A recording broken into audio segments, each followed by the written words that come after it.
Local programming on KRWG Public Media made possible in part by viewers like you. Thank you.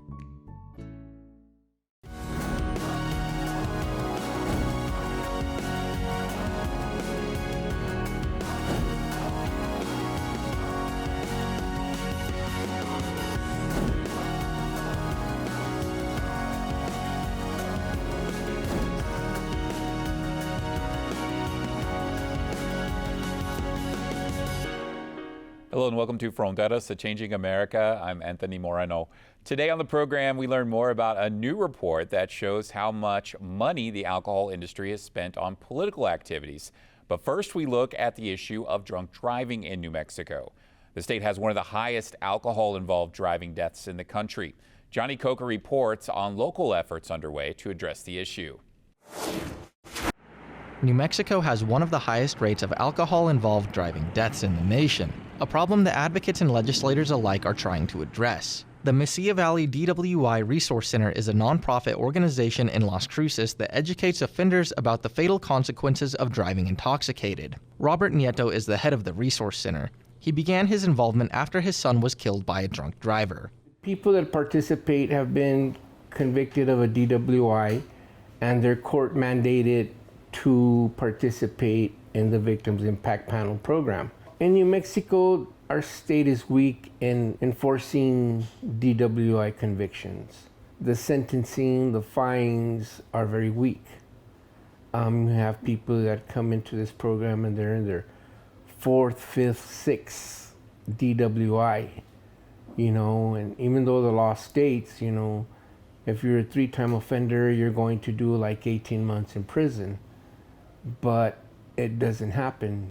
Nieto said that after legal proceedings, the man responsible for his son's death served less than 1 year in prison. The individual was facing 16 years in prison with all the offenses. They ended up coming up with giving him 2 years for the offense of taking our son's life. And he went to prison. And in New Mexico, if you do 1 good day in prison, you get 1 day off your sentence. So he ended up doing 11 months in prison. In a 2019 study by the Foundation for Advancing Alcohol Responsibility, the national average for alcohol-impaired driving fatalities per 100,000 is 3.1. The state of New Mexico doubles that national average. The state of New Mexico ranks second amongst all states when it comes to alcohol-impaired driving fatalities. So what's being done to deal with these problematic statistics? One strategy in Doña Ana County is DUI checkpoints. Jonathan Almanza is a sergeant for the Doña Ana County Sheriff's Department. Sergeant Almanza said that checkpoints help deter drunk driving. I think they're very effective. There's multiple times where you'll have individuals turning around prior to checkpoints. If we have enough personnel during the checkpoint, we'll have what we call chase vehicles, which will be parked at the ends of the entrances of the checkpoint, which then would be able to identify those vehicles that do turn around and make stops on those individuals to see if they are impaired. And there's so many opportunities now of being able not to get behind the wheel, Uber, Lyft. I know the county also has the Safe Ride Home program as well, so there's multiple opportunities for individuals not to get behind the wheel and get home safely. According to a 2021 report by the University of New Mexico for the New Mexico Department of Transportation, Las Cruces' fatal crashes involving alcohol were 4 per 100,000 citizens, still above the national average.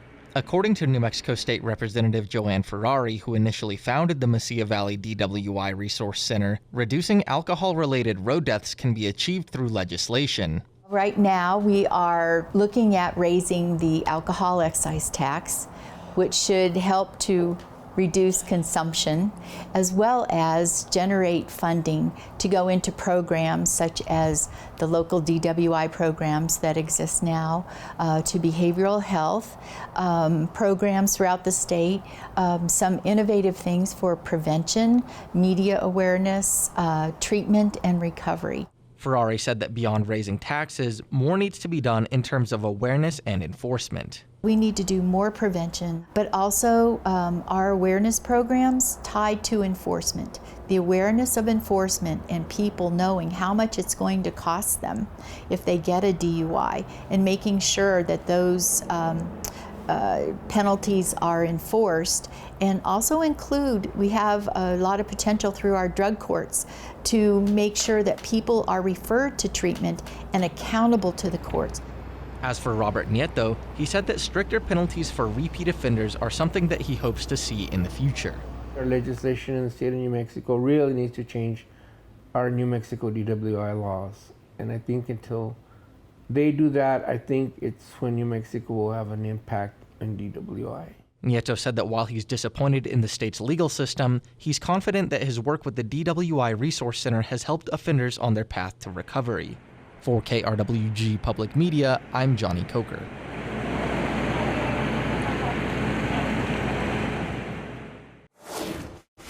This month, New Mexico lawmakers will be heading to Santa Fe for a 30-day legislative session. Some may be wondering what issues may be brought forward during this budget-focused session. One of those issues of concern may be the impact alcohol has had on the state. We now learn more about a report released at the end of last year that details the political influence the alcohol industry may have on the state of New Mexico. The report by the government accountability group Common Cause New Mexico is called Still Under the Influence, a look at the alcohol industry and its influence on New Mexico elected officials. Here to share more about the report is former New Mexico State Senator and political strategist Dede Feldman, who is communications director with the organization. Dede, thank you so much for joining us. Thanks, Anthony. I'm glad to be here. Let's start off with a little bit about just the public health concerns with alcohol in New Mexico. There's been a lot of reporting about this in recent years. New Mexico in Depth released a series of reports on just how alcohol is influencing and making an impact in New Mexico. Can you share with us a little bit about concerns dealing with this issue? As we do know, alcohol-related deaths in New Mexico ranks very high as we look across the country. Alcohol-related deaths in New Mexico are the highest in the nation, and they are 2 to 3 times higher than any other state. And in New Mexico, and I was shocked to hear this, 6 people die of alcohol-related diseases every day.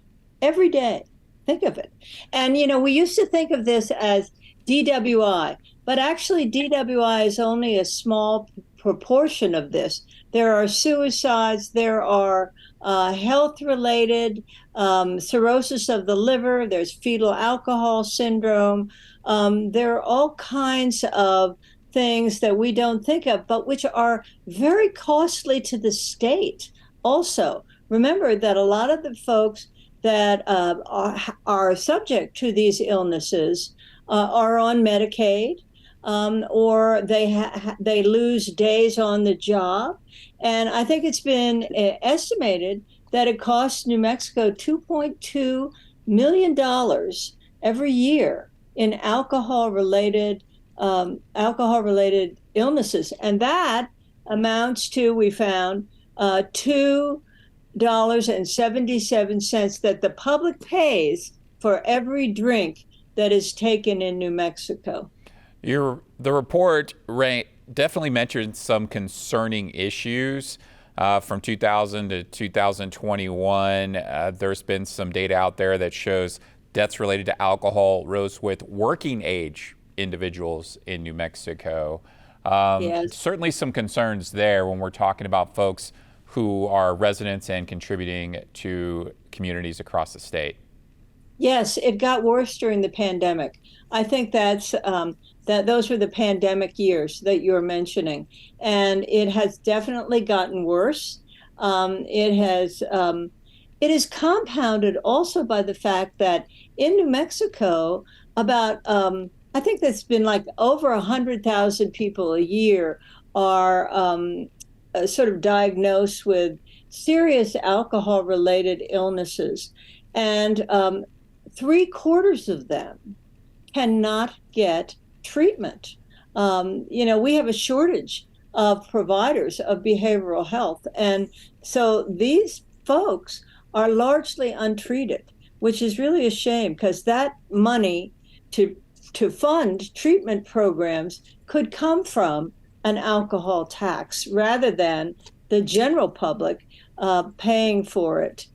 Now, you mentioned an alcohol tax. This is something that lawmakers in New Mexico have certainly brought forward in the past. Can you give us a little bit of a legislative history of what's been tried with raising the alcohol tax in New Mexico, and maybe just how long it's been since New Mexico has raised the alcohol tax? Yes. Well, since the last time the alcohol tax was raised, which was 1993, think about that. There have been 141 bills trying to raise the tax, and only 16 of those have succeeded. And those 16 have not been major tax increases at all. They have been, allocation of funds from the existing tax to maybe the DWI Resource Council in that area. And once a local option tax was passed. But in general, the tax has remained the same since 1993, and it's alarming. It has not only hasn't kept up with inflation, but it hasn't kept up with the increase in the incidence of alcohol-related deaths and illnesses. So one of the peculiarities of alcohol taxes in New Mexico, these are excise taxes, and excise taxes are also levied on gasoline and tobacco. And they, unlike the gross receipts tax, they are not levied on the price of that commodity, but they're levied on the volume of that commodity. So as inflation goes up, the tax does not go up because it's on the volume. So this is another quirk in our law that has made it so difficult to address these illnesses and change this tax. Before we dive into just how the reasons why this may be happening in New Mexico, can you share with us a little bit about what other states have done to address an alcohol tax? Yes. Well, New Mexico is kind of in the middle of the pack when it comes to the alcohol tax rate. And some states have raised their taxes because the Center for Disease Control, or the CDC, has said that raising taxes is the single most effective way to reduce alcohol-related mortality. And so in states where they have done this, Alaska and Maryland are two of them, the mortality rate has come down.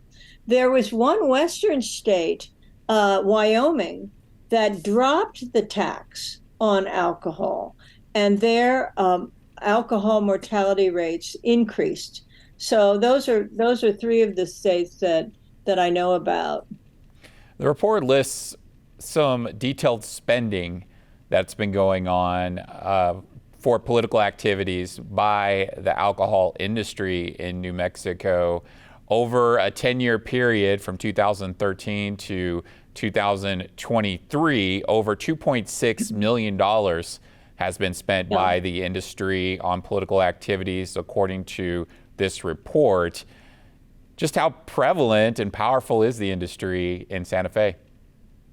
Well, that amount sounds like a lot, $2.6 million spent on mainly campaign contributions from the industry. That would be the big alcohol companies like Anheuser-Busch, Premier Distributing, bars, restaurants. It would also be money coming from the lobbyists for the alcohol industry, and contributions to PACs run by the leadership, usually in the House and the Senate, and also contributions from PACs that the alcohol industry runs. And another important thing is the $500,000 that the lobbyists for the industry spend on wining and dining legislators during the session. And of course, they have a great resource with which to wine and dine legislators, namely beer and wine and alcohol. So that's a significant factor. But I got to tell you, when you look at the total amount of contributions and expenses from lobbyists, it's not as big as some industries. Like, it's dwarfed by oil and gas, for example. Oil and gas spends over $10 million in an even shorter period of time. But still, it's done very, very wisely and in a very targeted fashion by the lobbyists for the alcohol industry. Let's talk about that. Just how targeted is it? Can you explain how the industry is targeting lawmakers and perhaps even leadership? Yes.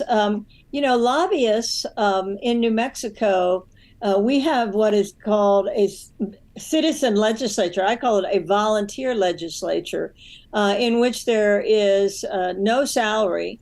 And very little staff if you're not in leadership. And you have a very short period of time to make these important decisions on tax issues, which are very difficult to get your arms around in 30 days, for example. But who's there with the expertise and the access but lobbyists?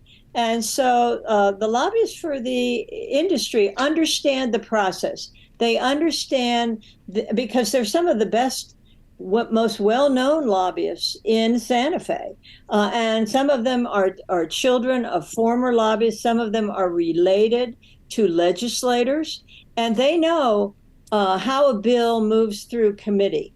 They know how to influence the right people when it's a question of a substitute bill that comes in at the last minute and may or may not include a tax increase or a item that is very significant to your industry, which the mass of the legislators might miss because this is a big omnibus bill that is pushed through at the very last minute without time to really, really go through it. So lobbyists come into their own in cases like that. And that's what happened with the alcohol tax bill last time. So you may have some insight as a former state senator, as somebody who also works as a political consultant, about just what may be coming up in the next legislative session. Of course, it's going to be mainly focused on the budget, but do you see an alcohol tax being introduced or even discussed during this session? Yes, I think there will be an alcohol tax increase introduced again this session, perhaps by Representative Joanne Ferrari from down in your area. And I think that there was some testimony about that before the Health and Human Services Committee. It's an interim committee that met in early December. And I think we can expect it to happen again this session. And it will be germane because the short sessions of the legislature are primarily focused on budget and taxation issues. So it'll fit right in there, but there won't be that much time to consider the fine points of this. Once again, magnifying the power of the lobbyists who know all about it and really, frankly, have never had a bad session in Santa Fe. They've won almost every issue, and every time they've had a challenge.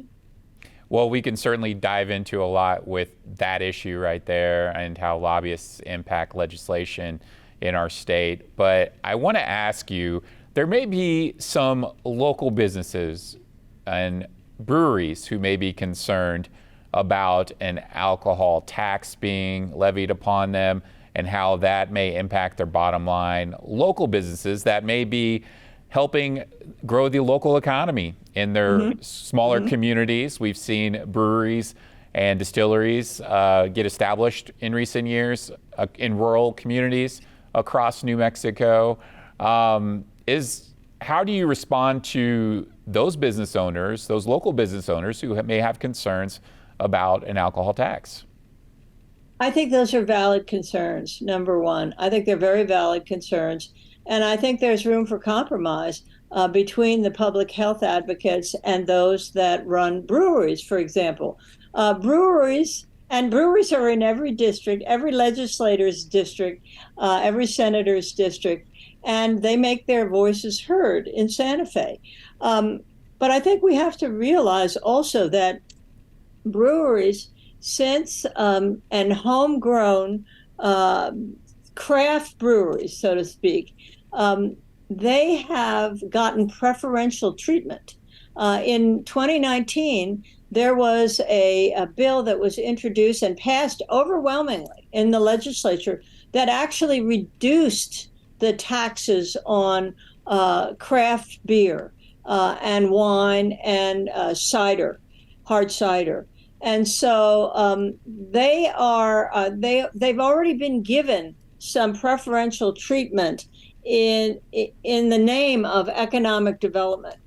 So I think that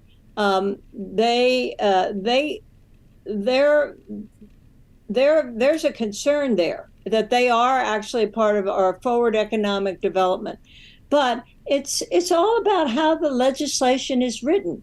You know, you can write legislation that would exclude the breweries and exclude the small mom and pop operations and hit the big guys, the Anheuser-Busch's and the big beer distributors. You know, that's the craft of legislating, and that is, you know, making sausage. Yeah, I see. Well, you certainly did talk a little bit, though, about just how powerful those cooks in the kitchen, the lobbyists may be when they're making that sausage. So do you have hope that there's actually a bill that may be written to protect the small local business owner? I mean, what's the reality of that in our current political environment in Santa Fe? Well, one of the things that we found in the report, this was very interesting because everybody kind of has a soft spot in their heart for local breweries, you know, and local distilleries. But what we found out was that in the past, the big guys have kind of used them as their front line of citizen lobbyists, so to speak, and use them to go to their own legislators and say, oh no, we can't have any kind of tax increase, it would hurt us, when they were not even in the bill to begin with. So that was a little deceptive, you know, but it certainly worked. You know, you have to keep your eye on the ball in Santa Fe and see, you know, what the fine print says, because there is always room for compromise. We need money for an alcohol harms treatment fund, which can be used to support treatment programs. And even the lobbyists will tell you that. They're in favor of that. They just don't want an increased tax to supply the money for that fund. They would like to have the money from the current taxes going into such a fund, which it does not now do, which is certainly a shortcoming, I think. You know, I'm reasonably optimistic that some kind of a compromise can be struck. We cannot go on like this, being the number one state. It's a terrible reputation to have. There's certainly. We had it when we had drive-up windows. We were kind of the laughing stock of the rest of the country when we persisted in drive-up windows for so long.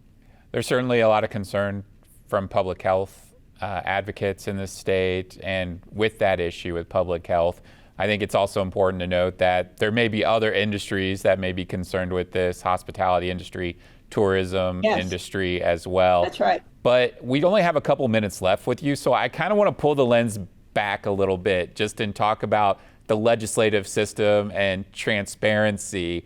And when lawmakers do meet for this legislative session and perhaps discuss this issue or maybe even vote on an issue tied to a possible alcohol tax, what are some things that they can consider to help make this whole process a little bit more transparent? Yes, it must be transparent. This process, the legislative process, whether it's about an alcohol tax bill or whether it's about an environmental regulation or anything, it's imperative that the process be transparent, that the lobbying be visible to the public, that the public is able to follow the money and see which legislators are getting the bulk of their campaign funds from a special interest group, and then they can judge whether their vote is being influenced by that industry. And most of the time it is not, but it is important for the public to know also who's lobbying for what. Like lobbyists really are not required now to tell the public through the Secretary of State, which has a registry of these things. They are not required to say what bills exactly they're lobbying for. And I remember when I was a senator that, I would like to know that. I would like to know what their comments in committee meant in terms of who they were, what issues they were pushing and what they were opposing and why. Legislators themselves don't know that. And the public needs to know that too. Dede Feldman is Communications Director with Common Cause New Mexico. Dede, thank you so much for taking the time to talk with us. Thanks, Anthony. I really enjoyed it. That's it for this episode. Remember, you can always stay updated with news at krwg.org. I'm Anthony Moreno. We'll see you next time.